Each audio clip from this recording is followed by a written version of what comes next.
mais um momento de umas pequenas reflexões que tem como tema: que tipo de terrenos somos? O agricultor, antes de jogar as sementes no campo, ele procura preparar bem o terreno para esse se tornar um lugar adequado para receber as sementes e que elas possam germinar e depois, com o tempo, crescer e produzir os frutos esperados. Pode ser que algumas sementes não vinguem, mas não será por causa da qualidade do terreno. Em Lucas, capítulo 8, versículos de 4 a 15, Jesus nos conta uma parábola na qual o semeador não tem esse cuidado de preparar o terreno para o plantio. Ele sai jogando as sementes por todos os lugares. Por essa atitude, poderíamos dizer que esse semeador é um pouco descuidado. Só que não é, porque para ele todos os terrenos são candidatos ao plantio e, portanto, o que ele mais gostaria é que todos eles florescessem, porque todos são importantes para ele. Essa é a atitude de Deus para conosco, porque ele faz nascer o sol e chover sobre os maus e os bons. Porque para Deus não há acepção de pessoas. Romanos capítulo 2, versículo 11. E porque faz com que o sol se levante sobre os maus e os bons, e a chuva desça sobre os justos e injustos. Mateus capítulo 5, versículo 45. E Deus faz isso porque todos nós, seres humanos, somos importantes para Ele. Jesus é o semeador. A semente é a sua palavra e o terreno somos nós. E nessa parábola, ele nos diz que o semeador saiu a semear e durante o caminho foi jogando as sementes. Essas foram caindo em diversos locais e se desenvolvendo segundo as características do terreno. Um semeador saiu a semear a sua semente, e quando semeava, caiu alguma junto do caminho, e foi pisada, e as aves do céu a comeram. E outra caiu sob pedra, e nascida secou-se, pois que não tinha umidade. E outra caiu entre espinhos, e crescendo com eles os espinhos, os a sufocaram. E outra parte caiu em boa terra, e nascida produziu frutos a 100 por 1. Capítulo 5, de 5 a 8. Os apóstolos, não entendendo a parábola, pediram a Jesus uma explicação, e ele lhes deu. A parábola quer dizer o seguinte: a semente é a palavra de Deus.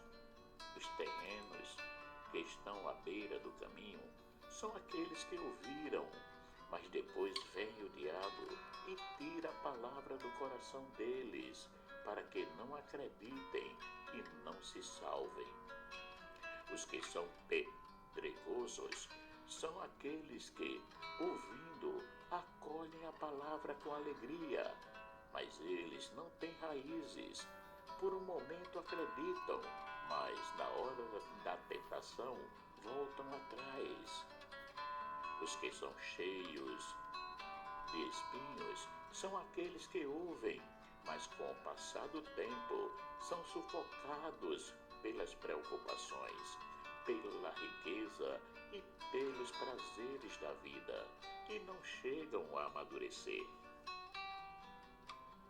E os que são boas terras são aqueles que, ouvindo com o coração puro e generoso, conservam a palavra e dão frutos na perseverança.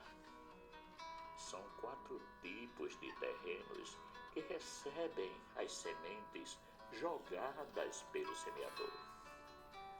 No primeiro terreno, a semente não se aprofundou, ficou na superfície, daí foi pisada e as aves do céu vieram e a comeram. Jesus nos explica que quando nós não aprofundamos a vivência da palavra, ficamos só na superficialidade, vivendo-a de qualquer jeito. O diabo aproveita-se disso e nos desvia do verdadeiro caminho. O que o diabo quer é que não consigamos ser pessoas de fé. Sabemos que a fé é um dom de Deus,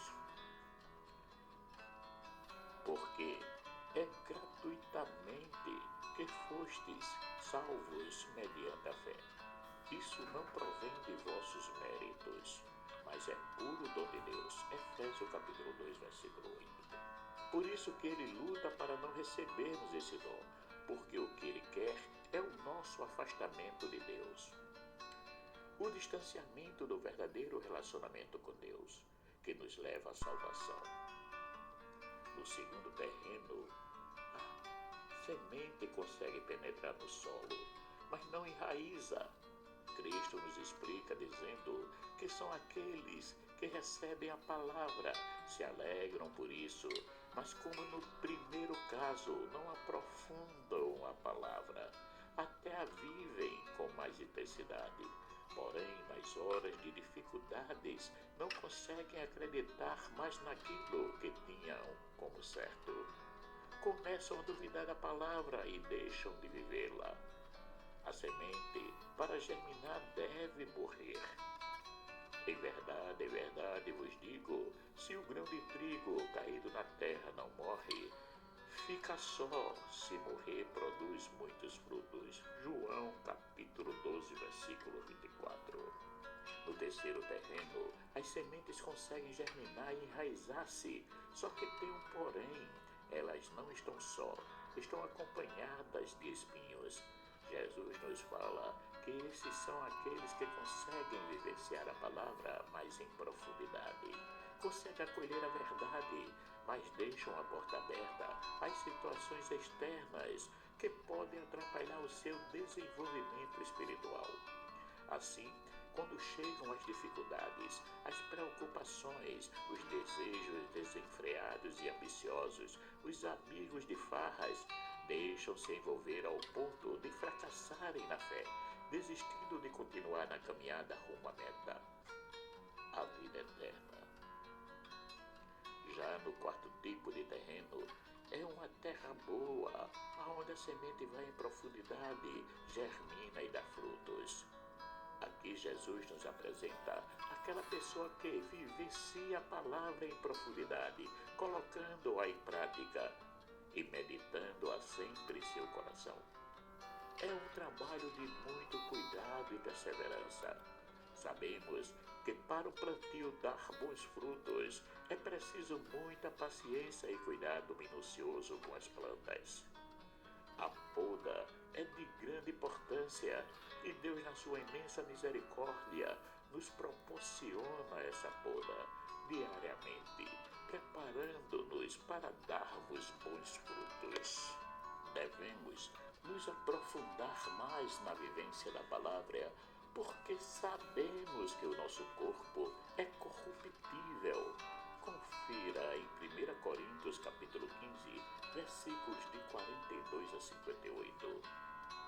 E sendo assim, estamos sujeitos às mudanças, principalmente nas nossas escolhas, pois nos deixamos levar facilmente pelas promessas de sucesso e prosperidade.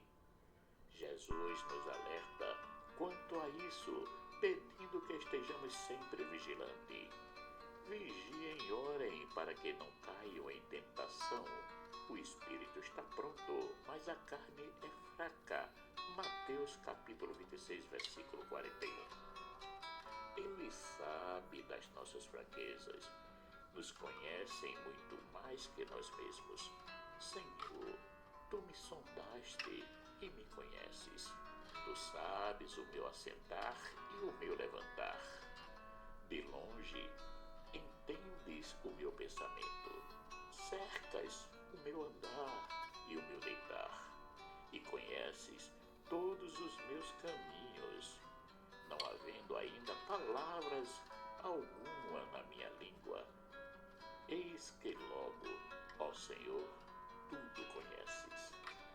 Salmo capítulo 138, 139, versículos de 1 a 4. Por isso que devemos estar sempre em sintonia com a palavra, pois só dessa maneira é que conseguiremos propagar de verdade a boa nova. E ao final, que sementes somos? Ou que sementes queremos ser? Jesus venceu a morte.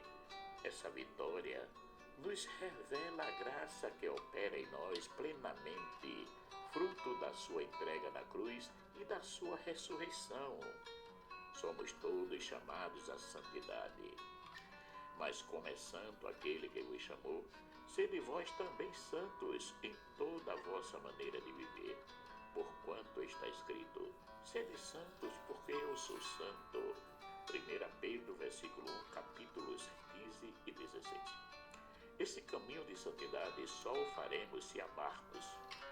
É no amor, com amor e sendo amor, que nos santificaremos, porque não podemos fazer menos que Jesus. Ele que é amor sempre. Então, se não quisermos ser um terreno raso, que não consegue sequer viver a palavra, ou um terreno que consegue deixar a palavra penetrar em si, mas não se sustenta, ou ainda um terreno que aprofunda a palavra, mas a mistura com os próprios interesses, sufocando-a. Devemos nos lançar na vivência da palavra, aproveitando cada momento presente para colocar em prática a arte de amar. Amar a todos, ver Jesus no irmão, fazer-se um, amar o próximo, amar-se reciprocamente e amar os inimigos. E não perdendo nenhuma oportunidade de servir a Jesus no irmão, que ninguém passe em vão ao nosso lado no momento presente da vida. Vivendo assim, seremos aquele terreno que aprofunda a palavra e a medita no íntimo de seu coração, deixando-a germinar, crescer, até chegar a produzir seus frutos. Senhor, assim como o agricultor que prepara a terra para o plantio, deixando-a pronta para receber a semente, tu prepara-nos, arando-nos com a tua misericórdia e bondade, deixando-nos pronto para recebermos a tua palavra. Que ela se torne vida em nós e produza muitos frutos. Marcos Laurentino. Caríssimos e caríssimas, chegamos ao final de mais uma Pequenas Reflexões, que teve como tema: que tipo de terreno somos? Agradeço a todos aqueles que já se inscreveram no canal e peço para que compartilhem essas reflexões para que chegue a mais e mais e mais pessoas. Peço também àqueles que ainda não se inscreveram que se inscrevam no canal para nos ajudar a mantê-lo ativo e assim poder receber mais e mais reflexões. Peço também para aqueles que gostarem da reflexão que deem o seu joinha, tudo para a glória de nosso Pai Eterno. Que Ele, o nosso Pai Eterno, rico